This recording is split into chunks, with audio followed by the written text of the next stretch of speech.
Un nuevo encuentro para aprender temas sobre ética. En esta ocasión tenemos las violaciones de los derechos humanos.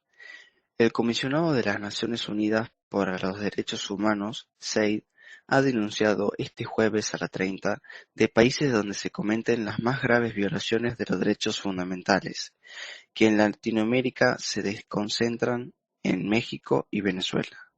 CEID presentó este jueves ante el Consejo de Derechos Humanos de la ONU el informe anual de su oficina, en el que desgranó violaciones de los derechos humanos existentes en el mundo.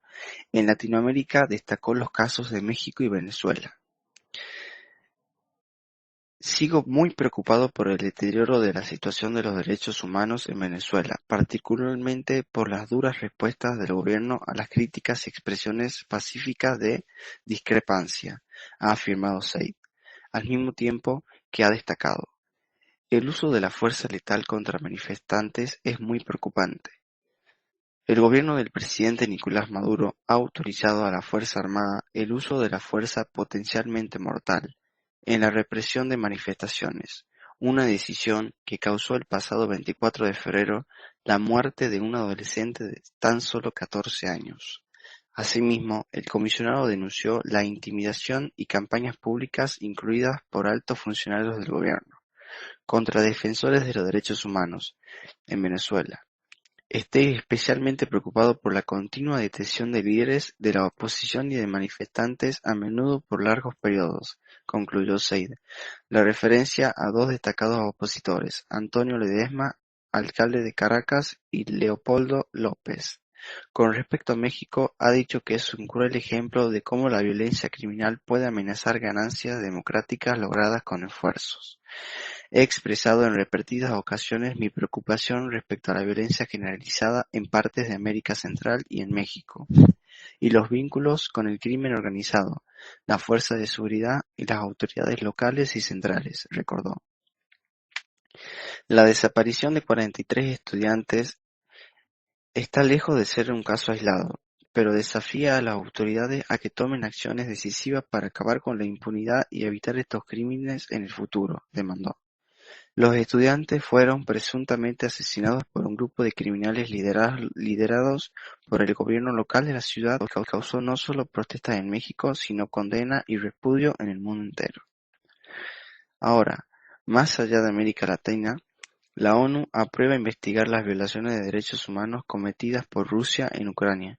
El Consejo de Derechos Humanos ha aprobado por la abrumadora mayoría de investigar las presuntas violaciones graves cometidas por las tropas rusas en Ucrania, por 33 votos a favor en 12 en contra de China y Eritrea y 12 abstenciones.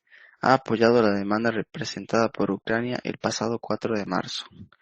En una declaración, el embajador ruso denunció la demonización de Rusia por parte del colectivo occidental.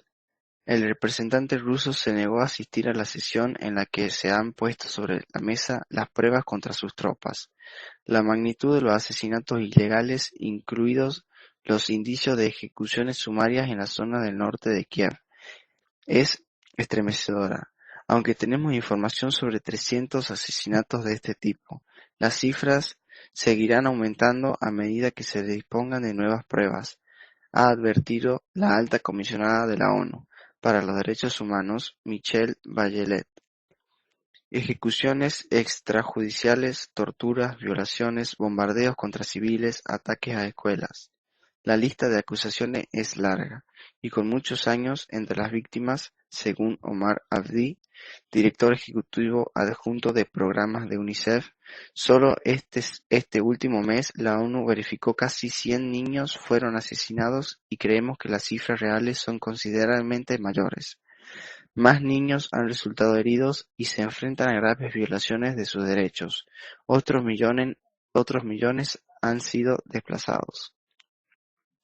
El representante de UNICEF denunció que las escuelas siguen siendo atacadas en esta guerra. Este mismo jueves, las tropas rusas han bombardeado un recinto escolar en la región Chernígov, matando al menos 3 civiles e hiriendo a otros 12, según las autoridades ucranianas. En Stepánkivsk, cerca de Járkov, continúan las exhumaciones de supuestas víctimas de crímenes de guerra. Las autoridades locales acusan a las fuerzas rusas de haber disparado a un tanque contra una casa, matando varios civiles el 27 de marzo en el pueblo entonces ocupado por los invasores. Muchas gracias y hasta el próximo encuentro.